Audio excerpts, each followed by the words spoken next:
ఈరోజు airport complete అవుతా ఉంది, నెలలో బహుశా ఫ్లైట్స్ కూడా టేక్ ఆఫ్ అవుతాయి. పరిస్థితి చూస్తే రోడ్డు కనెక్టివిటీ కుంటు రోడ్డే. ఇప్పటికి అయిపోయి ఉండాలి మామూలుగా అయితే. ఆ స్టేజ్ నుంచి 2 సంవత్సరాల టైం ఉన్నది చంద్రబాబు నాయుడుకు. ఈ ప్రాజెక్టు ఒకవైపున చకచకా పనులు జరుగుతూ ఉన్నాయి, ఓ పక్క రోడ్డు మీద కూడా ధ్యాస పెట్టిందంటే ఇది అయిపోయే లోపల అది కూడా అయిపోయి ఉండేది. కనీసం ఆ పని కూడా పరిస్థితి కూడా చేయలే. కానీ చంద్రబాబు నాయుడు గారు ఏమంటాడు, క్రెడిట్ చోరీ. తాను తన సివిల్ ఏవియేషన్ మినిస్టరు వీళ్ళ వల్లనే వచ్చింది అన్నట్టుగా బిల్డప్. అది వీళ్ళు ఏం చేసినారు?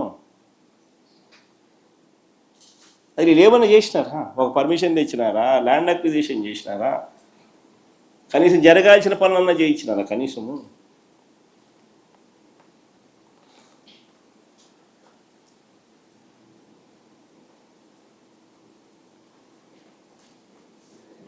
చంద్రబాబు నాయుడు గారి మనస్తత్వం ఎలా ఉంటుందని అంటే క్రెడిట్ వితౌట్ కాంట్రిబ్యూషన్.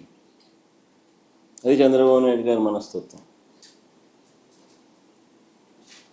ఎవడో చేస్తే క్రెడిట్ మాత్రం తాను తీసుకునేదానికి ఏమాత్రం సంకోచం లేకుండా, కళ్ళార్పకుండా అబద్ధాలు అడగలుగుతాడు.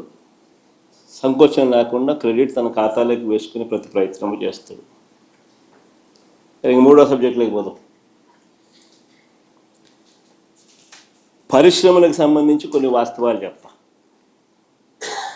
ఇది కూడా బాగా ఇంట్రెస్టింగ్ సబ్జెక్ట్.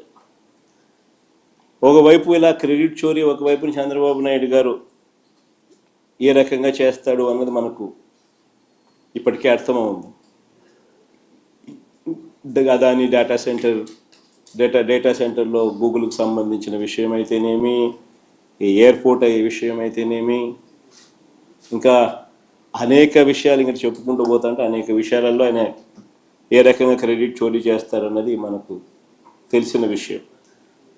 ఇక క్రెడిట్ చోరీ అనేది ఇంకొక వైపు అడుగు ముందుకు వేస్తే, మా హయాంలో పారిశ్రామికవేత్తలకు చంద్రబాబు నాయుడు అంటా ఉన్న మాటలు, మా హయాంలో పరిశ్రమలు పారిశ్రామికవేత్తలు